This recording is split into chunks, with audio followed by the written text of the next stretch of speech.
Well, a Canadian is reported among those injured after a deadly derailment on Lisbon's historic Gloria funicular railway car.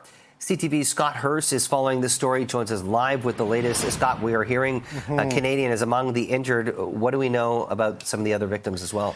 Good morning, Jamie. It is just devastating to see the images that are coming out of the Portuguese capital as the country is observing a national day of mourning to pay respects to the victims of an incident that's being called the capital's worst disaster in recent memory. Take a look at some of the images of the aftermath. The death toll now sits at 16 people.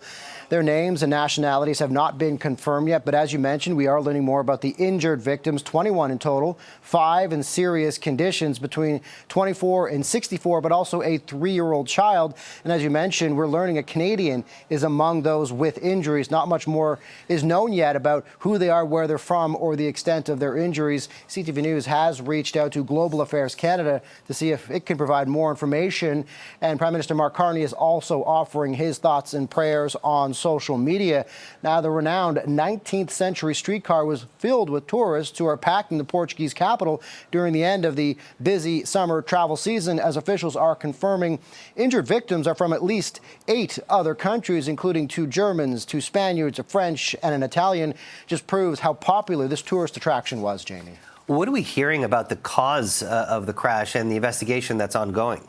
The cause of the derailment at this time remains unclear. As you might expect, this is very early in the aftermath and then the beginning of the investigation. It will likely be a wide-ranging investigation. Now, the electric streetcar, technically known as a funicular, is harnessed by steel cables, with the descending car helping with its weight to pull the other car up. Now, it can carry more than 40 people, both seated and standing. Now, officials have declined to speculate whether a faulty brake or a snapped cable may have caused the derailment. In the meantime, Lisbon City Council has halted operations of 3 other famous funicular streetcars in the city to make sure immediate inspections were also carried out. Now, the company that operates the streetcar said scheduled maintenance had been carried out, but promised to provide all due diligence to get to the bottom of what caused this devastating crash, Jamie. That's CTV's Scott Hurst. Thank you.